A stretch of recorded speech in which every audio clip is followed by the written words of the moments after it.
This story is the absolute worst date I've ever been on.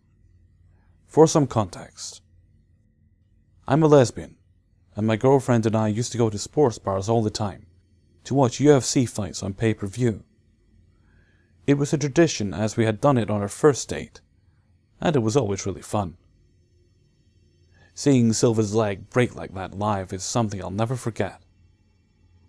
Anyways, this time, we were seated at a 2-person table, right close to the bar, and had gotten ourselves a couple beers. I'm very feminine, so I get harassed by men a lot when I'm alone, but my girlfriend rocks a boyish look, so it turns homophobic when I'm around her. It's not great, but I'm used to these things. A man was sitting at the bar near our table, so close I could probably reach out from my seat and touch his back, if I wanted to, and waitstaff were milling through the space between us constantly. Despite having to turn his entire body around to do it, this guy wanted to talk to me. I was pretty clearly on a date.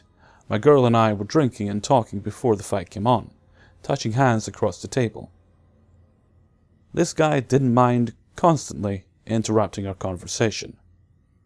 He'd speak directly to me, ignoring my girlfriend entirely, asking what I was watching, and pretty tame questions. He told me he was here watching the Blue Jays game with his friends, motioning to a couple of guys beside him. It was late, and there was no game on, so I was getting pretty weird vibes with his blatant lie. This guy was also pretty drunk, and had another full beer ready to go. Not to mention his huge, bloodshot eyes and expressionless face made me very uncomfortable. I politely told him as soon as possible that I was actually here on a date, and was not looking to make a new friend tonight, or have any other company, and to excuse me, and let me continue on my date.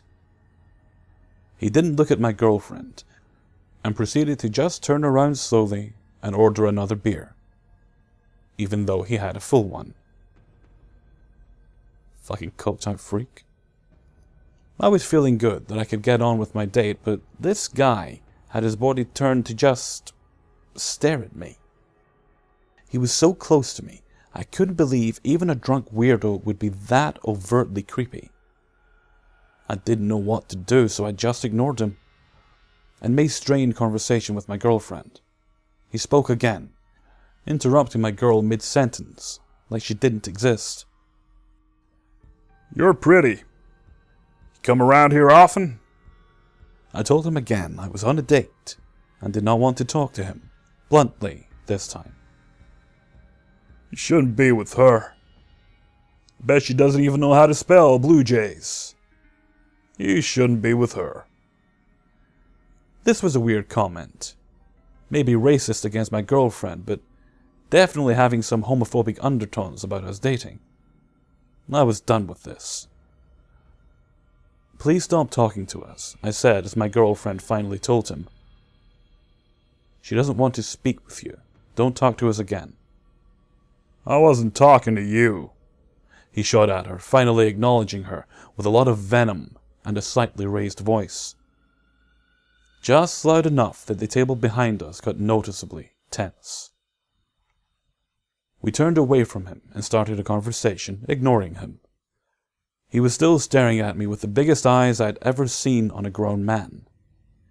He eventually told me he was going outside to meet more of his friends. I didn't acknowledge him, but was very grateful.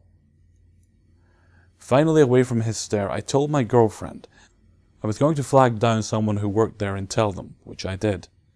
I told the manager, who said he would tell him to leave us alone, and got the bartender to cut him off. I thanked him, and we went back to our date, feeling a little better.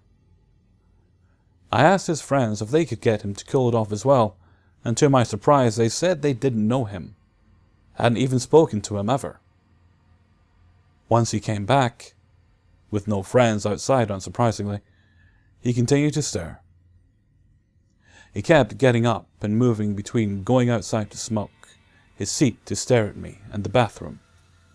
Every time he walked by, he would bump our table, spilling some of our beer. At one point I had to snatch up my girlfriend's beer because he came up behind her and tried to push it over. He kept just walking by and staring at me. I was visibly afraid, tearing up at moments in fear and frustration. He was walking by just to intimidate us. It was like that was his only reason to be there. He was escalating and people around us were noticing. We told the manager again while he was in the bathroom. I was afraid and outright told him this man needed to be kicked out. The manager said he would take care of it. I was skeptical. But one of the two huge biker-looking men at the table nearby touched my shoulder and said not to worry, that they would protect us and wouldn't let him hurt us.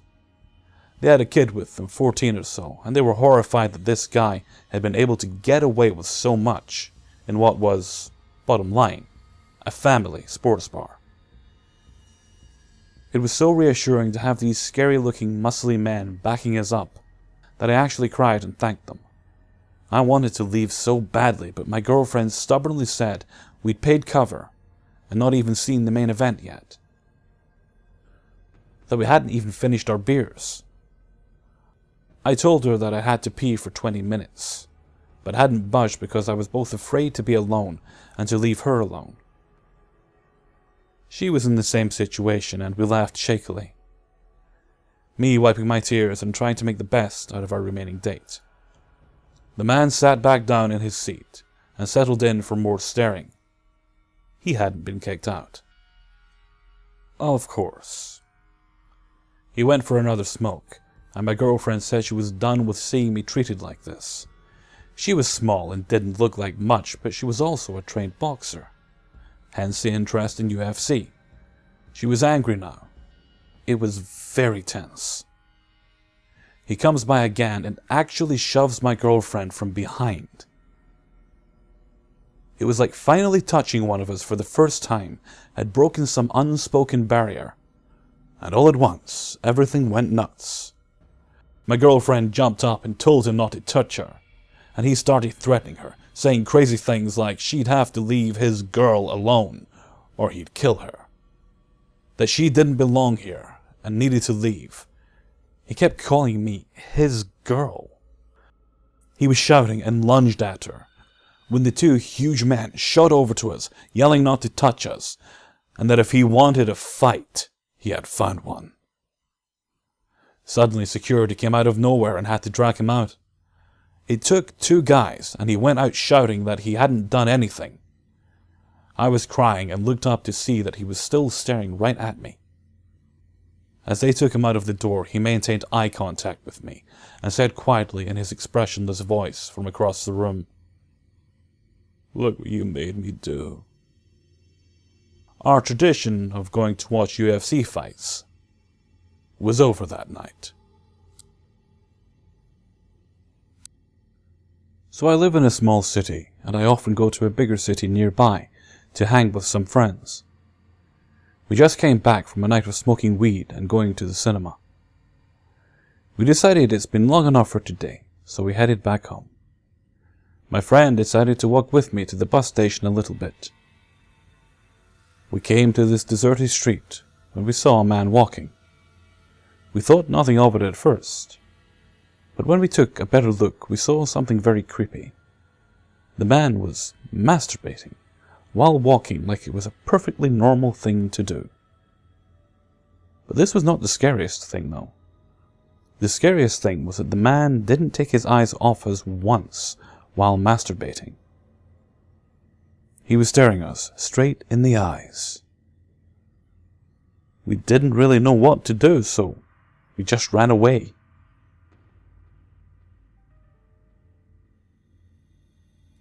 I suffer from sleep paralysis. I experience this every couple of mornings. It's been happening since I was probably 14, and that was a couple of years ago. Each time it gets more and more vivid, and whenever I wake up early or stay up late, I try my best not to go back to sleep. I will share my most recent experience. So I had woken up at 3:30 or 4 o'clock in the morning, and as usual, I might lay back put in my earphones, and listen to Gorillaz. This has been my morning routine for about a week now, but I try hard not to fall asleep, or give in to the sensation of falling into a comfortable mattress with a fluffy pillow. Well, the idiotic me decided that I was simply too tired to stay awake, and that if I fell asleep, nothing at all would happen. Which, by the way, every single time I do this, I have my paralysis. Well, I can hardly consider it paralysis. It was more like a nightmare. So your average sleep paralysis is that you might wake up without any ability to move, which will only last for up to a minute. Well, I call my experience nightmare paralysis because so far, I haven't found anything that explains my case online. This is how I can explain it. So if I have sleep paralysis, I only rarely see anything. Except I hear a lot of sounds, and I can feel hitting and vibrations. It is only when I close my eyes where real stuff begins, such as hallucinations of colors and demons. I can feel and hear everything. I have tried controlling my nightmare, but that doesn't work thus far. So this isn't my scariest, but recent experience. So after listening to my songs and dozing off, I experienced my nightmare paralysis. It starts off when I was outside my local bar, which in Australia is called a pub. And quite ironically, this is where my skateboard was ran over around the time this all started. I was crossing the road away from the pub. My entire body was numb and hard to control. So I was walking when I saw this demon. I don't know what the hell it was, so demon is the only way I can describe it using one word. Well, let me describe how he looked. I'd say he was 5 feet tall, which is much shorter than me. He had a cartoony body, with a light blue shirt, and dark blue trousers. But it was his face. He didn't have one. It looked like it melted off or something. Lastly, he had a nerdy pair of glasses. He looked at me, except he had no eyes, so it is more like he faced me. And with a demonic, high-pitched voice he said, "My glasses are upside down!" What made this scary was that this sentence morphed into a scream, followed by his Play-Doh looking head just spazzing out. I then woke up, and I was in sleep paralysis still. My eyes were open, and the screaming continued, even as I was able to start moving. When I left paralysis, the screaming continued. However, it was fading away. I didn't go back to sleep. This isn't my worst experience, however, it is certainly an experience that needed to be shared. And for those of you who go through the hell I went through, think twice before you go back to bed. Hey everyone, Hellfreezer here, and thank you very much for listening to my Subscriber Stories Episode 3.